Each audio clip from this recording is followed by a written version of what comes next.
All right, good morning, everybody, and welcome back to True Crime Loser. I hope you're doing well. So, folks, today we're going to talk about Nancy Brophy, who presents as a sweet old lady that wears colorful scarves and she'll chat your ear off. But make no mistake, Nancy Brophy is as cold-blooded as anyone we've talked about. 2 months ago, Nancy Brophy was convicted of murdering her husband, Dan Brophy, for 4 years. Everyone wondered what the hell happened to Dan Brophy. The picture was finally painted 2 months ago. The trial happened. The trial happened pretty much the exact same time as the Johnny Depp Amber Heard trial, so it was massively overshadowed. But especially when Nancy takes the stand, it is one for the books. So the trial happened 2 months ago, and then 1 month ago, Nancy Brophy was sentenced to life in prison for killing her husband, Dan Brophy. And today, we are going to go over Nancy Brophy's plan to get away with it. She meticulously planned it out for a year. It's fascinating to go over anyone's plan once they truly decide, I think I'm going to do it. I think I'm clever enough to get away with it. Surely this is going to solve all of my problems. But this one might be the best one of these to go over because Nancy Brophy, somewhat hilariously, considers herself an expert in the perfect murder because Nancy Brophy writes mystery and romantic suspense novels. No one really reads her novels or thinks they're good, but she writes them. And in her own words, I write romantic suspense. Someone's got to die. So in every one of her books, it's pretty much the same. A clever, underestimated heroine female character has to murder her abusive, boring, toad, ugly husband in order to end up with a shirtless Navy SEAL. And let's go into a little bit of Nancy Brophy's body of work. Anytime someone that gets convicted of something like this is a writer, it's nice because you can see what they've been thinking. And years ago, Nancy Brophy wrote something for some friend's publication called How to Murder Your Husband. And it was supposed to be light and kind of funny, but it was just bad, where she went over all the ways you could do it, but didn't have really anything to say about any of them. Like under knife, it was, you could use a knife. Very personal, lots of blood. Ew. Not exactly the best writing. And in that, she also says sometimes a husband needs killing, and that, what else? Just kind of went through all the ways and the reasons why you would do it. And so that was years ago. But now that she writes romantic suspense, I've learned that in the genre of romantic suspense, it's all about series. So the writers that actually are successful and are selling books, they do it too. So it's like, this is book 2 of 6 in the series. And Nancy Brophy's series is called Wrong Never Felt So Right. And in the series, the first book is The Wrong Brother. So all of them, there's the title, The Wrong Brother, and then it's a shirtless dude, and then at the bottom it says, Wrong Never Felt So Right. So the first book in the epic series that no one ever cared about is The Wrong Brother. And then the book 2 is The Wrong Hero. And then the book 3 is The Wrong Cop. And then book 4 is The Wrong Husband. And book 5 in the series is The Wrong SEAL, as in Navy SEAL. But then you look into it closer.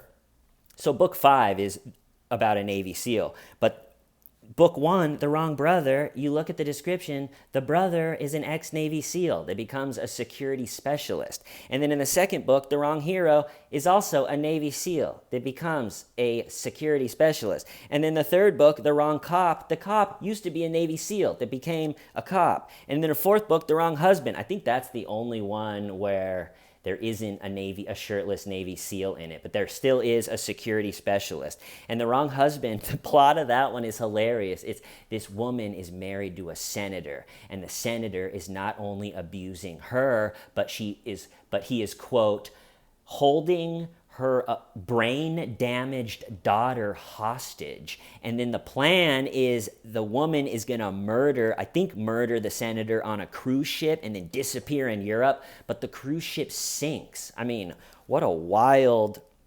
And so there's 5 books in this series, The Wrong This, The Wrong That, but really Nancy just horns out and writes the same story over and over again about how she pictures herself, the smart mystery writer that everybody loves. And then the shirtless Navy SEAL. So just my favorite description out of all of these is from The Wrong Hero, the second book in The Wrong Never Felt So Right. I'm going to read you the description of this one. All right. What if everything you knew about your marriage and your husband was wrong? And what if that knowledge put your life in danger? And what if the man sent to rescue you was a hunky alpha male who only had one flaw? He thought he was the one in charge. By the time Abigail Brooks discovered her husband was an international assassin, she was already up to her neck in trouble. Her tenant's boss had been murdered and her duplex had been burglarized.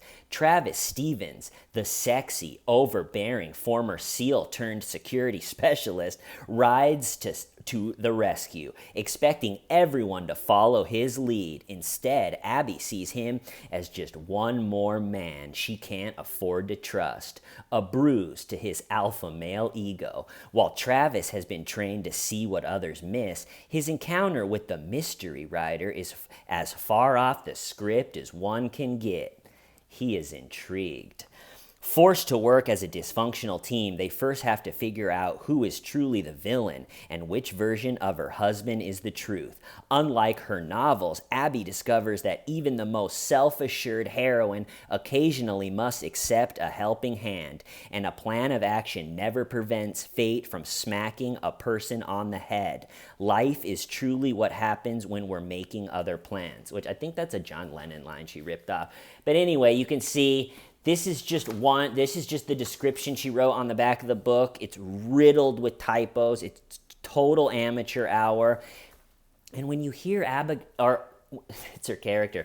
When you hear Nancy talk about her writing in the trial, because you'll see a big part of her plan is she's this writer. It's for the writing. Everything is for the writing.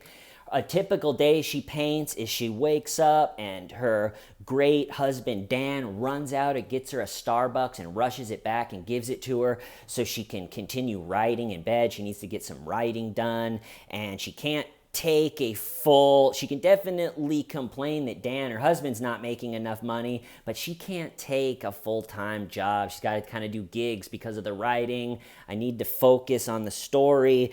She said a lot of her days she's daydreaming about the next part of the story. She's driving around, she's parking. And so if you just heard her talk about it, you'd be like, man, this lady is a prolific, hard-working writer. And then you look at her output and it's just, wait, you're just flicking the bean to the thought of a Navy SEAL in the other room while your husband Dan puts together your guys' life. Just another story about a Navy SEAL. You're not really blowing anyone's socks off.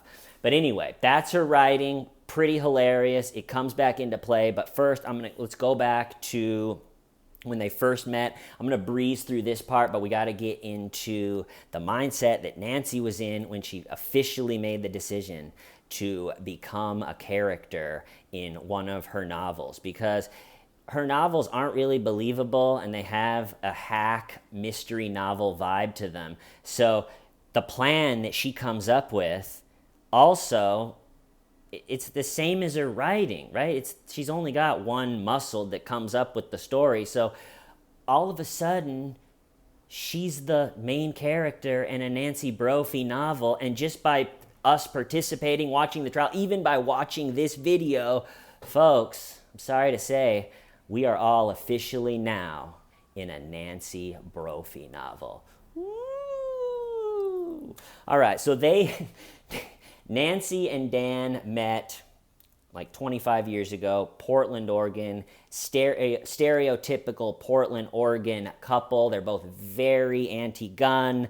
The left, kind of the way they dress, the whole thing, which comes into play because she chooses to shoot her husband, Dan. So it's kind of funny how someone that she was very anti-gun would tell anyone about it. That was kind of her thing for a couple years, and then all of a sudden she needs to buy the gun to kill the husband. So that's something. So they're kind of this typical Portland, Oregon couple. They meet in culinary school like 30 years ago. Dan Brophy, he really does seem like the man. He taught at a culinary institute in Portland, Oregon. He loved cooking. He loved gardening probably more than anything.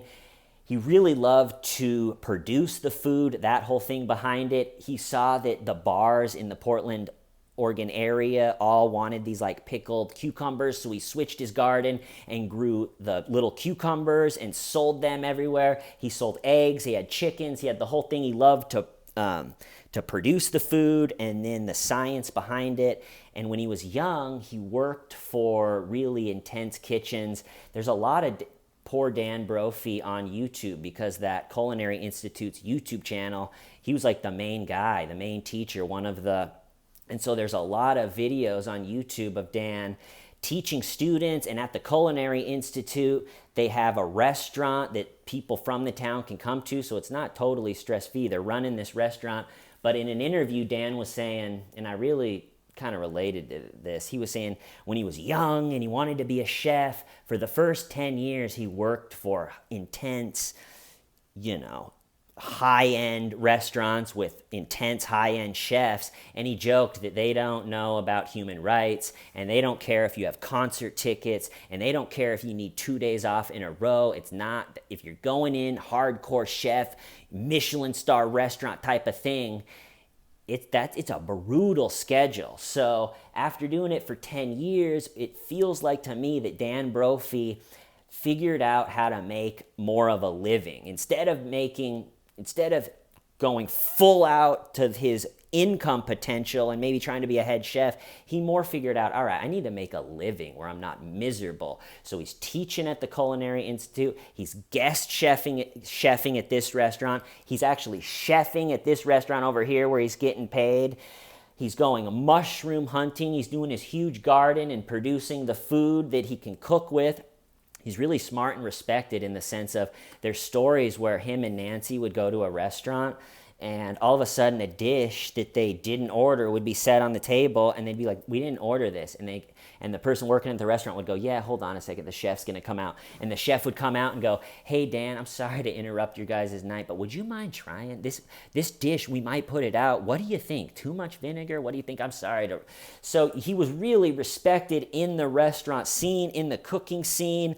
All of the videos on YouTube are him like out in the forest with students showing the mushrooms. Like I said, he didn't max out his income that he could have with his knowledge and everything, but he really found out how to make a living, which is the total opposite of Nancy.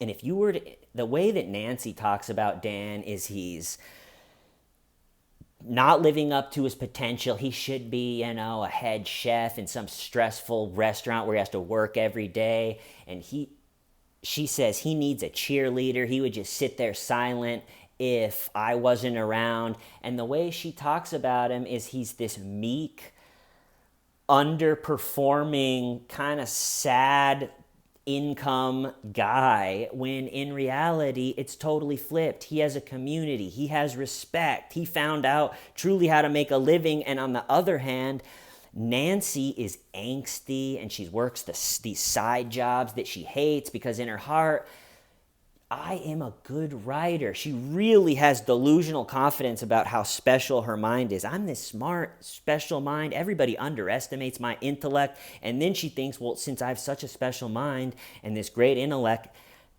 my stories that I write, I happen to put this great mind into romantic suspense novels. So that gives my novels a realness, a fullness, a richness that other novels in the genre don't have. Again, she just writes the same book all horned up about a shirtless Navy SEAL just over and over again. My husband has to work 4 jobs because I have to sit in bed for the writing. It's like, sweetheart, you wrote the story already.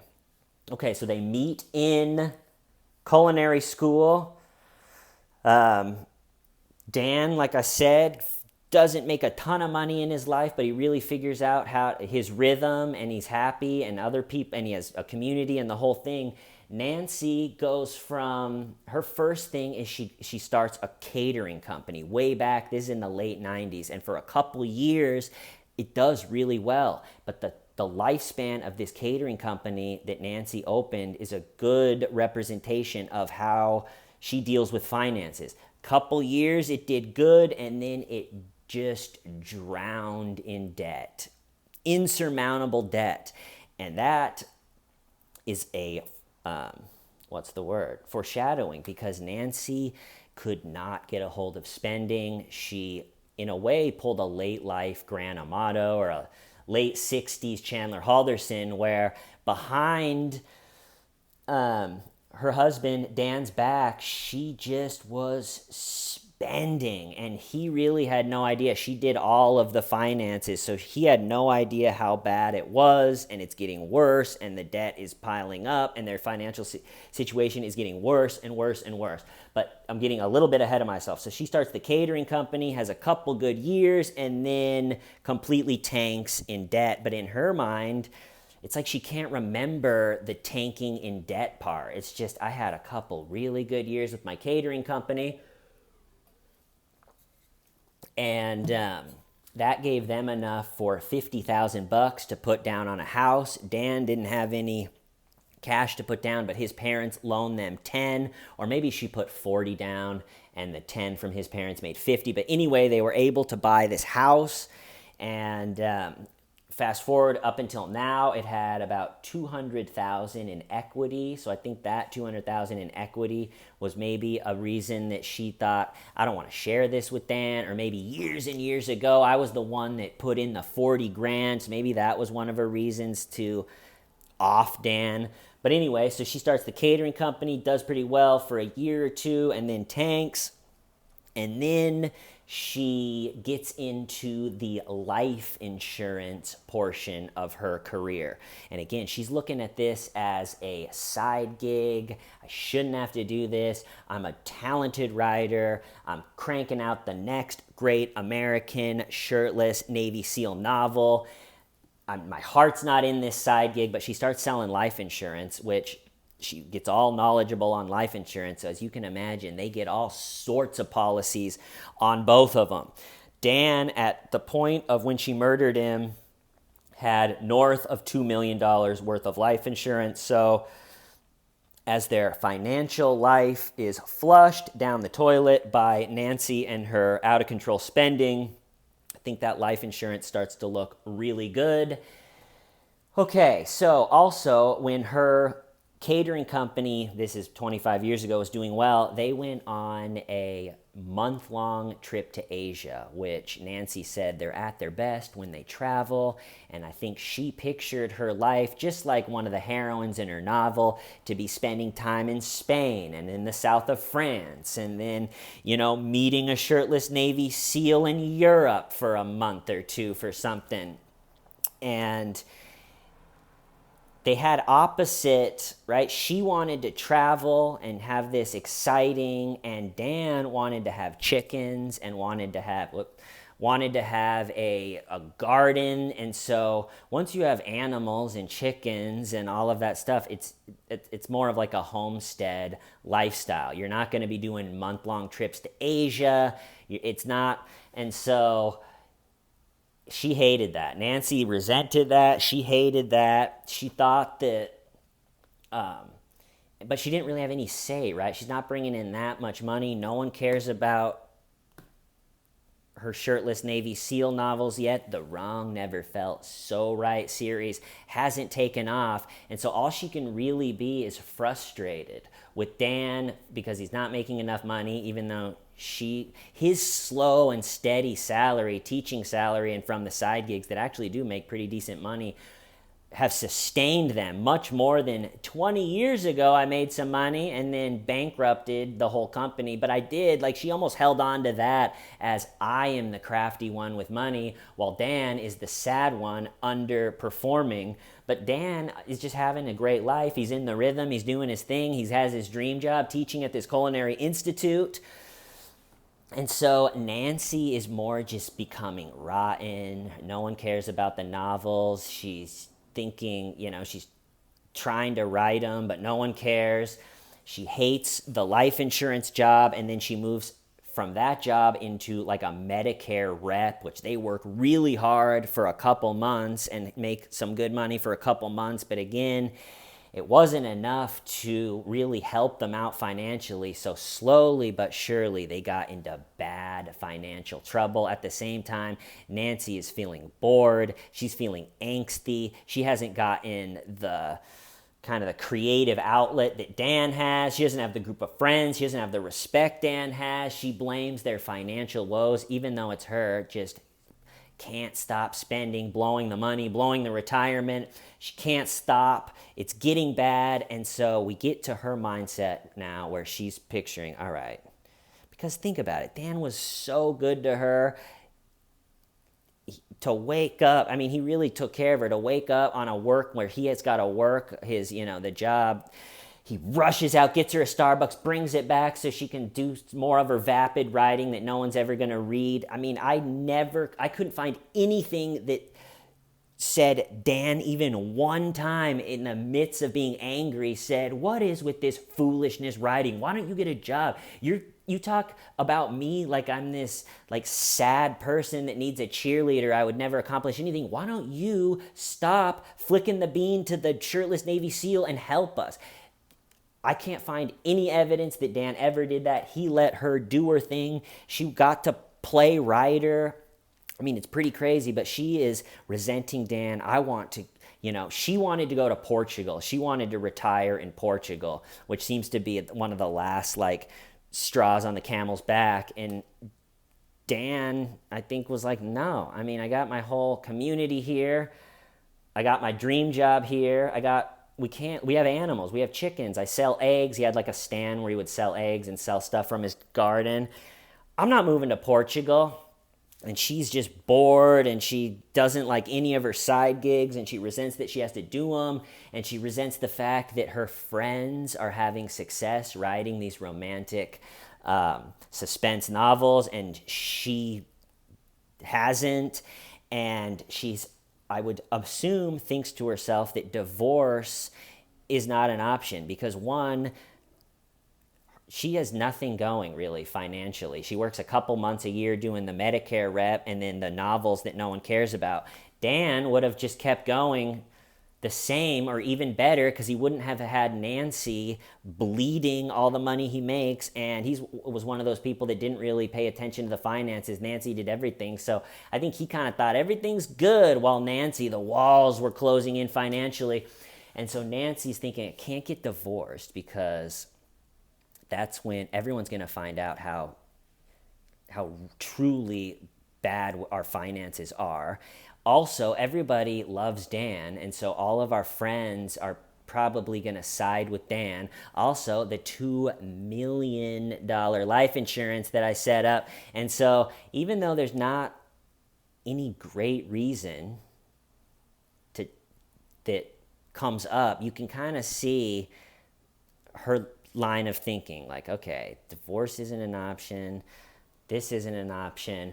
And so just like that, she becomes a character in one of her own novels. And she decides, remember a long time ago when I was talking about how she wrote that thing, How to Murder Your Husband, all the ways to do it. A gun, it's loud. A knife, ew, lots of blood. Well, she picked gun.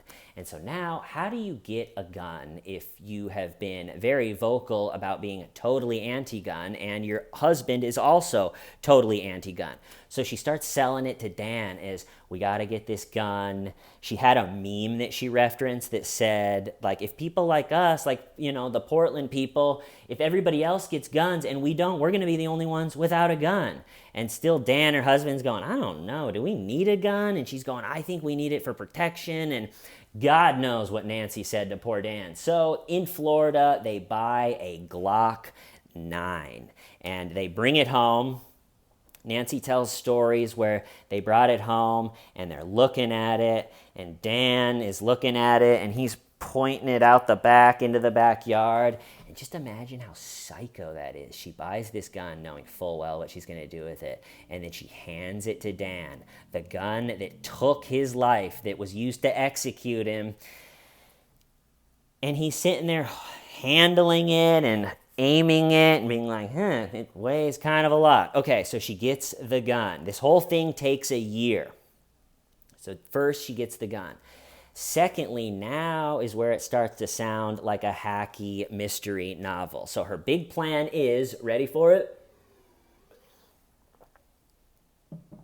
She is going to get a replacement slide and barrel for the gun, so she can use one of the slides and barrels to shoot and kill her husband, take that off, get rid of it, put the one that wasn't used back on, and then when the cops check the gun, it will be completely unused, and they'll say, yeah, this wasn't the gun. Doesn't that sound like a romantic suspense? Like the icicle melted. Oh my God. And it's actually not the worst idea ever, but it's hard to put into practice because you got to buy the gun, you got to get the slide and the barrel, and you can either choose to get those with a paper trail, you can choose to get those with not. If you're going to not have a paper trail, you have to have an illegal gun parts guy. That's not easy. And so the first thing that I think she tried, I don't know for sure, is Nancy said she read an article about a ghost gun where someone bought a kit, put a gun together, and then I think killed their family or something. So she said that kicked her off, and she got an idea for a story where a smart, underestimated woman is being abused by her toad of a husband, and the woman buys one piece of a gun each month, and each chapter is one piece of the gun. And then when enough chapters have gone by, when she has the full gun, then she kills her husband. So she said in the trial, she testified that she read this article about the guy that bought a ghost gun. So she being totally fascinated now with Glocks and everything, she bought a ghost gun kit. The problem is the slide and barrel didn't fit. So now she has a Glock and a ghost gun kit for a Glock that she hasn't set up because she doesn't really know how. And then she goes and on eBay buys a slide and barrel. So you would think, like, Nancy, that's like the most paper trail that you can leave. You just bought it on eBay using your PayPal. How's that going to work? And how she thought that would work is by playing very dumb. So after she kills her husband, which I'll go into like more of it, but after it happens, first acts so dumb when the police talk to her about guns that they would never think that she even has one. Like right after the first time the police talked to her, she referred to the gun as a shooty thingy. Like, did someone use a shooty thingy to kill my husband? When it's like, why would you use a shooty thingy? In all of your books, you talk about guns in a very knowledgeable way. At this point, you owned a ghost gun, a real gun, the slide and barrel. You've been to gun show, so it was very damning for her to be like, it was the shooty thingy?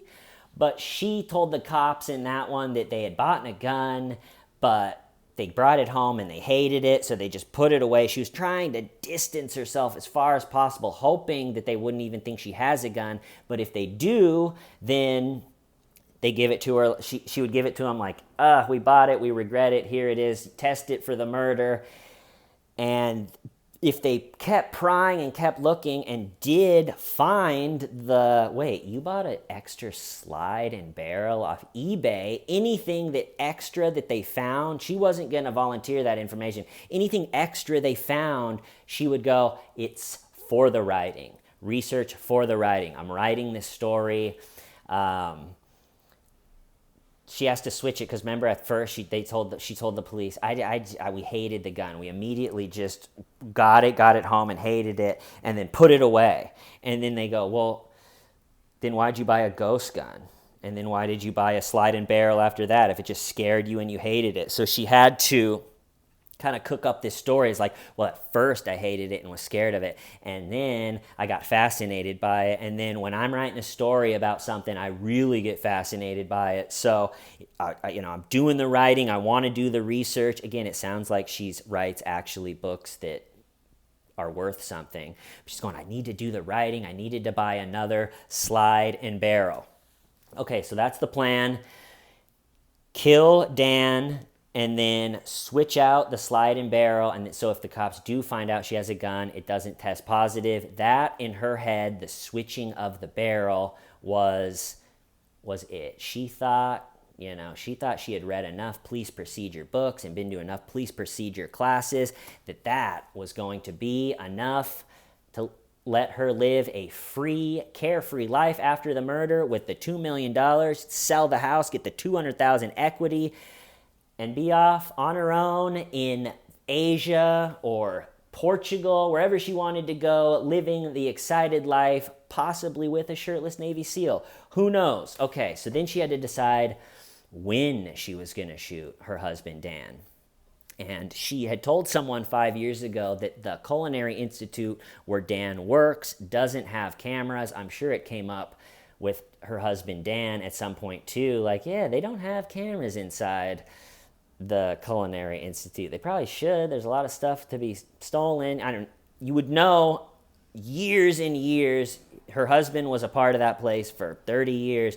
You would know if it had cameras. Obviously, in trial, up on the stand, she's going, does it have cameras? I don't know. I've never paid attention. And so the plan she comes up with is a lot of days. If Dan can't go get her Starbucks to bring her back so she can get the writing done, she'll go out and get Starbucks and come back and get the writing done. So on a day she knew Dan was going into work around 7:30 in the morning, or he'd be at work at 7:30 in the morning, getting everything ready for the students to come to start a big day of teaching cooking. And so what I think she did is she told Dan that morning, hey, I'm going to go, before Dan left, I'm going to go and get myself a coffee, and I'll see you later. And that wasn't anything out of the norm, and so I'm sure Dan said, all right, see you later, Nancy. I'll see you after I get home from work. So Dan then goes into work at the Culinary Institute. Nancy is just driving around waiting for him to be there. 2 weeks before she killed him, she stopped in kind of the same way out of the blue in the morning, like he was there getting ready, and all of a sudden she's there and she needs to use the bathroom.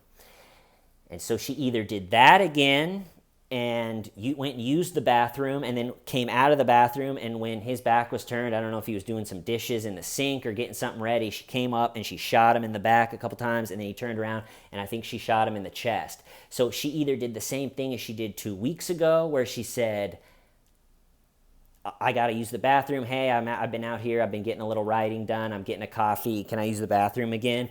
Or she just knew how to get in and totally surprised him. And so she shoots the husband dead. There's nothing on camera inside the building. She goes back home, gets into bed just like she normally would, and the plan was to sit there and wait for the call, and when she gets it, go, oh my gosh, I've been in bed, this is horrible. And then instead of being divorced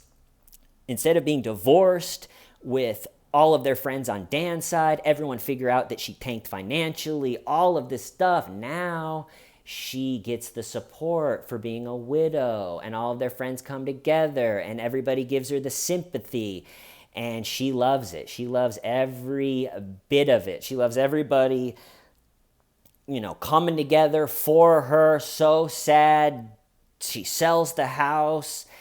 And so now where we are in the story is students get there and they find their teacher, their beloved teacher, Dan Brophy, dead on the floor. So obviously it becomes a huge crime scene.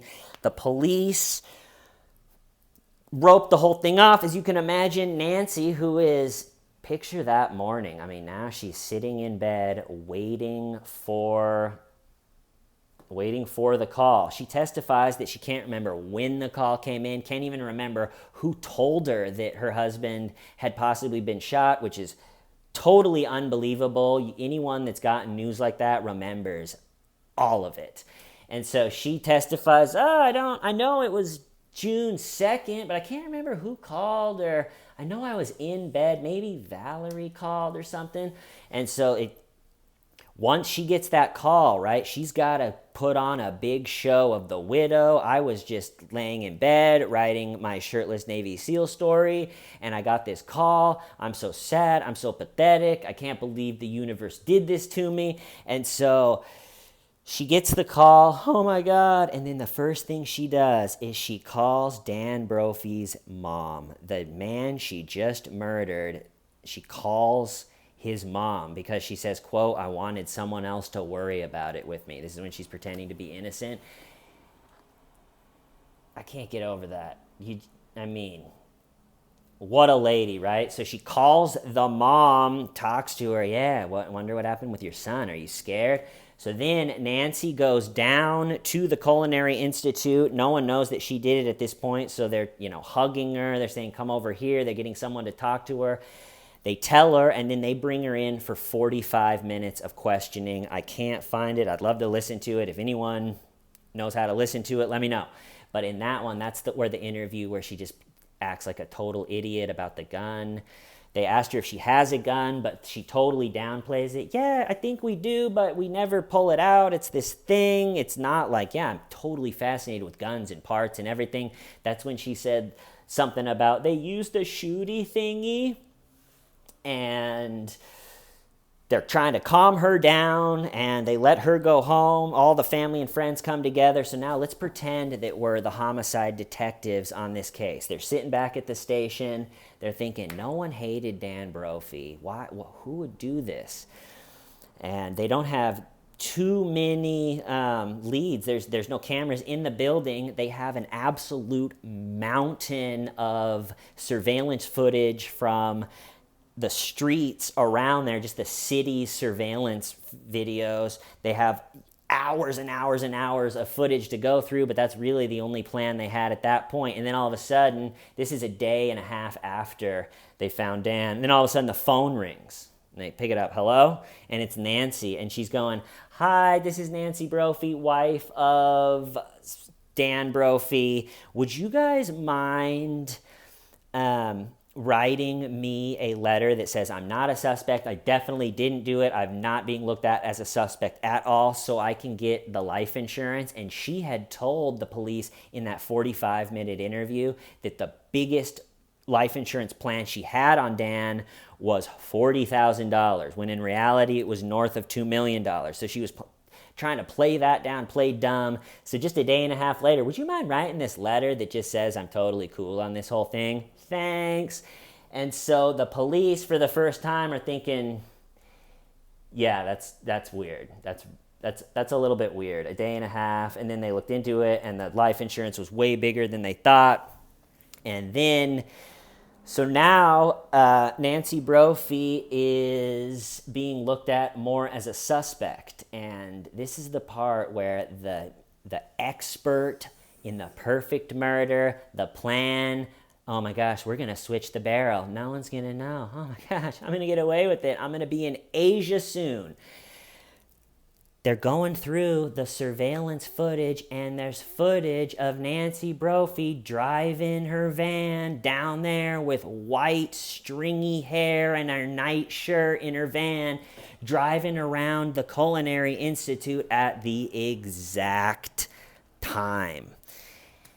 And just like that, the perfect plan, meticulous, I'm a mystery writer, gets blown up, unlike really anything that I've seen. And so now Nancy Brophy hilariously is forced to basically do an I can't remember act as bad as you've ever seen it. And so she takes the stand in trial because she kind of has to. They find that they have the gun, and then they, doing a lot more detective work, they find that she bought the ghost gun and that it doesn't fit, and then they find the eBay slide and barrel, and so the gun tests negative for shooting the bullets that killed Dan. So they find out, okay, she bought this slide and barrel.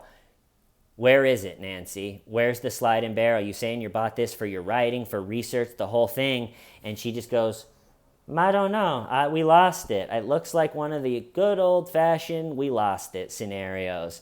And she doesn't think that that's weird at all. The Glock's there. The ghost gun kit is there, but the slide and barrel is missing.